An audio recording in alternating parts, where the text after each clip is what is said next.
Recientemente tuvimos la oportunidad de ver la secuela de una de esas películas que por allá en el año 2021 dio muchísimo de qué hablar, The Black Phone o El Teléfono Negro. En esta ocasión su secuela, la segunda parte, se estrenó en este 2025 y se convirtió en una película bastante interesante, un estreno que no dejó ajeno a nadie de aquellos que disfrutamos esa primera entrega donde nuestro buen amigo Finn, interpretado por Mason Thames, trataba de escapar de un secuestrador, un asesino de niños, siendo ayudado por los fantasmas de aquellos que perecieron bajo las garras de este depredador de niños. Esta película está bastante interesante y en esta ocasión, en este video, te voy a contar qué tal estuvo, si vale la pena verla, obviamente sin hacerte ninguna clase de spoilers, para que tú te animes a ver si es una película que se adapta a ti o no. Así que vamos con la intro porque esto se va a poner bastante interesante.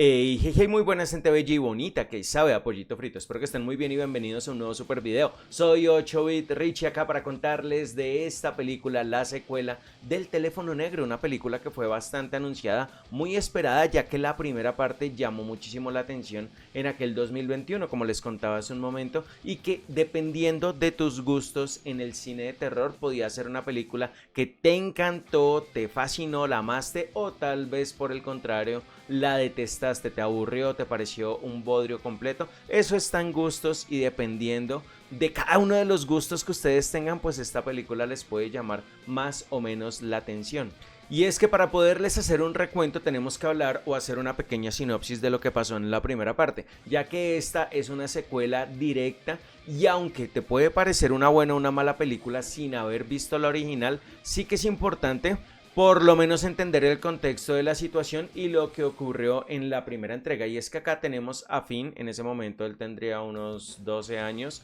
que básicamente le está saliendo del colegio, lo aborda una especie como de mago, que le dice que si quiere ver un truco, lo distrae y termina metiéndolo en una van y secuestrándolo. Cuando menos se lo imagina, Finn pues se despierta en este cuarto donde prácticamente no tiene nada, hay un colchón y hay un teléfono negro. Y él empieza a recibir diferentes llamadas donde no sabe quién está al otro lado de la línea, pero escucha las voces de diferentes niños que les van dando tips, le va ayudando, cada uno de estos niños le van ayudando a él para poder como desenredar un poco este acertijo, esta situación en la cual está en contra de su voluntad, pero que sí le permite sobrevivir a este temible asesino. El punto es que pues aquí para poder continuar sí tengo que hacerte un spoiler de la primera parte y es que sí, él termina escapándose, obviamente si no, no lo tendríamos en la segunda parte, pero termina también asesinando a su captor, quien es este personaje conocido como The Grabber, interpretado por el actor Ethan Hawke,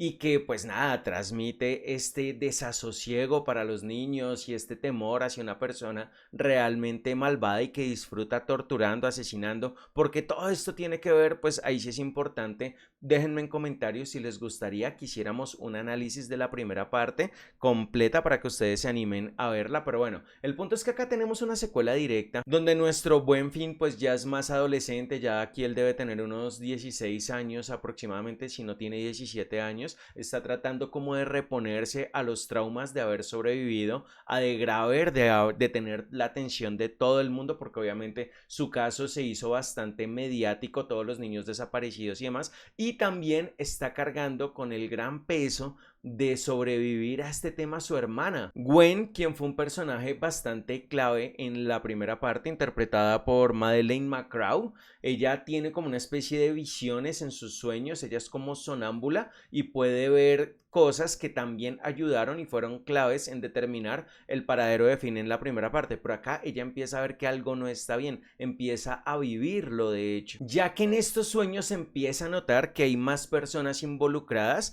y que incluso tiene que ver su pasado, su origen, su madre que está desaparecida desde la primera parte, su padre, su hermano y un montón de situaciones que involucran a este asesino que empezó a atormentarlos desde la primera parte. Es por ello que en contra de su voluntad le toca a Finn, su hermana y una especie de amigobio que tiene ella, empezar a buscar los orígenes de todas estas situaciones, porque de hecho desde el comienzo de la película Gwen empieza a recibir llamadas de su madre, así como Finn recibía las llamadas de estos niños que estaban en el más allá dándole indicaciones sobre qué debía hacer. Es su madre en su juventud quien llama a Gwen y empiezan ahí como a charlar un poquito sobre esta situación, y de Graver, quien en el propio tráiler le va diciendo: tú deberías saber que la muerte es solo el comienzo. Y pues gente, no les puedo contar más, salvo que ellos deciden pues irse a este campamento donde Gwen está teniendo las visiones para conocer los orígenes de su madre y poder desenmarañar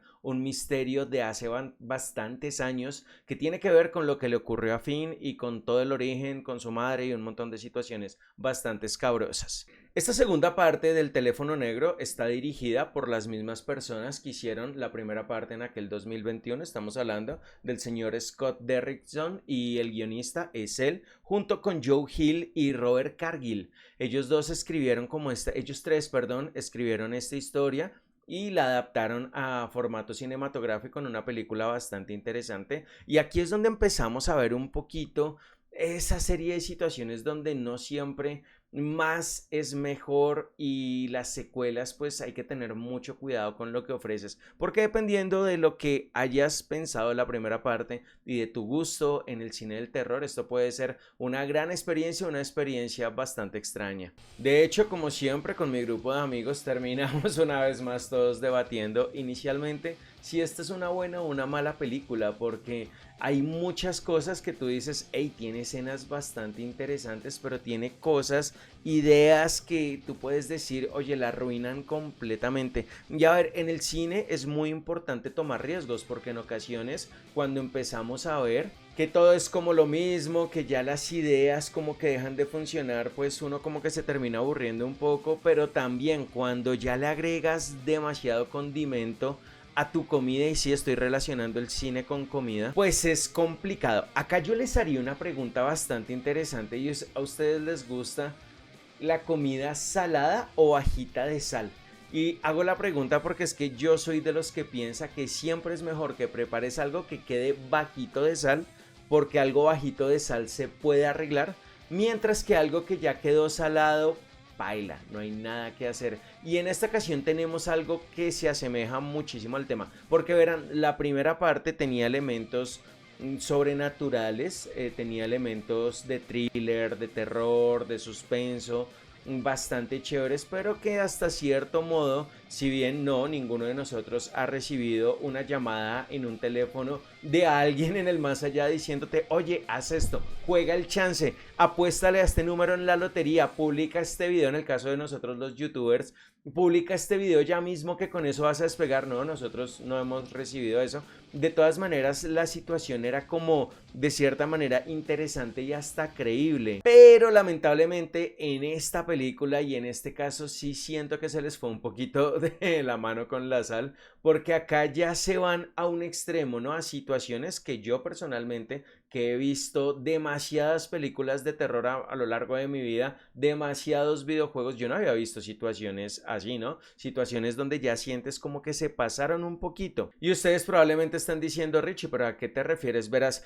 los fantasmas suelen acosarnos de diferentes maneras, ¿no? O sea, es muy raro. Normalmente siempre aplica ese cliché del cine norteamericano de: oye, escuché un ruido, vamos a investigar y separémonos, ¿sí? Donde uno dice: no, no se separen, porque claramente un fantasma acosando una por una a las diferentes personas, pues las convierte en víctimas más sencillas. Cuando tú vas en un grupo de 10 y sale un fantasma, pues de alguna manera como que nosotros los humanos nos envalentonamos, ¿sí? O sea, como que decimos: hey, somos 10, podemos con él. Pero acá toman diferentes riesgos donde tienes a varias personas y muestran ataques directos. frente a todos los demás, donde tú dices, óyeme, ¿será que yo reaccionaría así? Y aparte, hace que ciertas situaciones, por el hecho de estar como más acompañados, se sientan incluso que rayan un poco en lo ridículo. Y no sé quiénes son fanáticos del cine de terror, sobre todo, pues hablemos de una franquicia, ¿no? Por ejemplo, Pesadilla sin fin, perdón, o Nightmare on Elm Street, la de Freddy Krueger, básicamente. Si uno coge y mira dos películas, que son la primera y la tercera parte, pues va a encontrar dos cosas diferentes, ¿no? La primera parte era una especie de slasher fantasmal, terrorífico, muy donde tú sientes la indefensión de sus personajes, mientras que en la tercera parte, que es esta especie como de sanatorio donde ellos incluso aprenden a controlar un poco sus sueños y varios de los personajes se descubren hasta poderes, pues se acuerdan que son como dos películas diferentes. La tercera parte se vuelve como más fantasiosa, como ese lo que llaman hoy en día el comedy horror o horror cómico, o yo lo llamo básicamente horror para niños, ¿no? Que no es que sean películas infantiles, sino son esas películas que uno como que del temor y que uno tiene como la imaginación más abierta, disfruta más que un adulto, ¿no? Pasa con algunas películas como Killer Clowns, o hay ciertas cintas, creo, espero estar haciéndome entender con esto. Acá tenemos algo parecido, tenemos esta serie de situaciones que siento que le podrían gustar más a niños, adolescentes, que realmente a los adultos, porque las situaciones que vas viendo pues son ya como demasiado extremadamente inverosímiles. Ya estamos hablando de habilidades sobrehumanas, telequinesis, lectura de mentes y premoniciones y cosas como que uno dice, no, pero ya estamos, o sea, como que monten una agencia de lo paranormal o algo por el estilo. Y es que la cosa va mucho por ahí, o sea, se siente como si quisieran tratar de extender un poco la franquicia, algo como lo que pasaba con series como Expedientes X, Millennium o algo por el estilo, donde cada capítulo como que no tiene nada que ver con el anterior. O sea, sí, hay un hilo conductor, que es, tenemos un asesino de Graver, tenemos una familia muy traumatizada por este asesino que logró sobrevivir, pero tenemos víctimas anteriores y tenemos como que resolver el caso. Pero es que literal, o sea, salvo esos detalles, borran toda la primera película. Por ejemplo, estamos investigando 3 nuevos, o no nuevos, sino asesinatos que ocurrieron aparentemente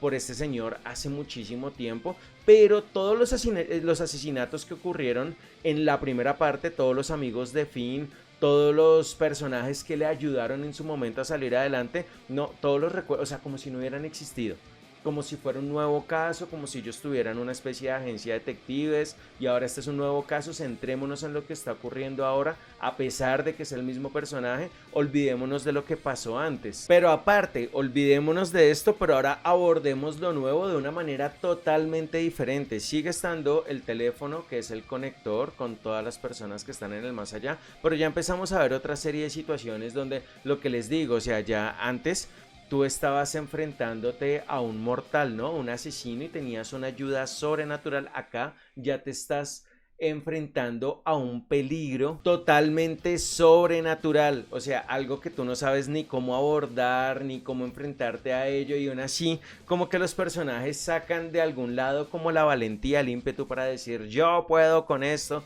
y puedo solucionar este tema. Y no sé, ya cuando sientes que la cosa como que se llena de tantos elementos, primero la película deja de dar miedo porque ya ellos se pueden defender, ¿no? Entonces ya empiezan a entender lo que les está pasando, entonces como que se vuelve predecible, absurdo, y es un poco lo que encontramos en la película. Por eso les digo, dependiendo de qué tan flexibles sean ustedes con el género del terror, puede que les parezca un ñordo total esta película, o puede que de todas maneras les parezca interesante. Y es muy curioso porque incluso esta película tiene el doble de presupuesto que tuvo la primera parte, pero acá es donde siento que en ocasiones más no siempre es mejor, a veces menos es más incluso, porque en la primera parte ellos, si bien con las pocas herramientas que tenían podían contar muchas ideas y hacer cosas muy interesantes, acá tuvieron más herramientas y esto los llevó a tratar de mostrar más y no centrarse tanto en algo que fuese creíble, interesante o divertido. Y si bien muchas escenas son geniales porque tenemos muchos encuadres, uso de recursos como grabaciones antiguas, elementos que dan miedo, muchas escenas abstractas, tenemos buenos efectos con los fantasmas y todo lo que va ocurriendo. Aún así siento como que lo que les digo, se les pasó un poquito la sal y hace como que tú tengas que debatirte si realmente es buena o mala. Entonces ahí tú probablemente estás pensando, Richie, cuando tienes que pensar en eso es que básicamente no es buena. Y no, yo no soy alguien que piense que el cine es blanco y negro. O sea, yo pienso que hay matices y pienso que se pueden aprender de diferentes elementos y que de todas maneras pues hay que tratar de sacarle lo bueno a lo que vives, ¿no? Tú le dedicas 2 horas de tu tiempo más dinero de una boleta a ver una película y pues siempre como estar buscando, hey, vamos a buscar lo negativo y vamos a centrarnos en eso. No, o sea, vale la pena verla. Es ahí donde uno entra como en una especie de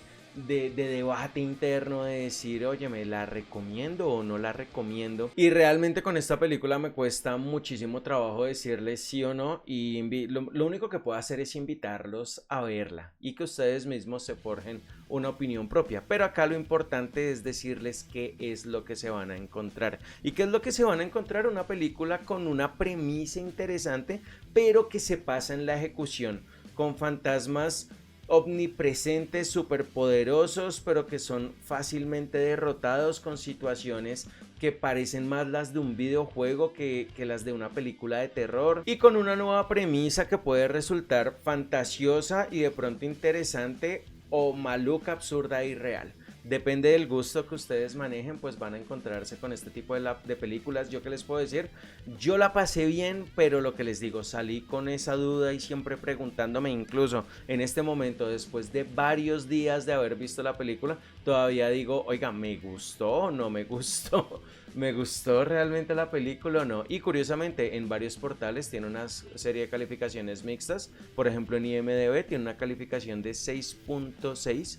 es por debajo de lo que tuvo la primera parte, pero hay gente que ustedes ven cuando ustedes miran la opinión de las reseñas de muchas personas, hay gente que dice que les fascinó, que les parece mejor que la primera, hay gente que por otro lado dicen que les parece un asco total. Entonces ahí ya depende muchísimo de ustedes. Relación con la primera parte, solo saber lo que les conté: niño secuestrado, es encontrado por los sueños de su hermana y ayudado por espíritus y terminan matando al asesino. Todo lo que tienen que saber de la primera parte y lo único que tiene así como relación, porque incluso al papá le dan otro sentido completamente diferente, donde el papá pues en la primera parte era pues alguien que tenía problemas de alcohol. Acá le dan, tratan de profundizar un poco en su trama y de llevarlo de otra manera, pero es bastante extraño, es que es rara. Esta película es muy rara, entonces ya depende de ustedes determinar si les gusta o no, si les llama la atención o no. Así que pues gente, les toca a ustedes, déjenme en comentarios, ¿ya la vieron? ¿Qué tal les pareció? ¿Les gustó muchísimo esta película? O por el contrario, es de esas cintas que uno dice...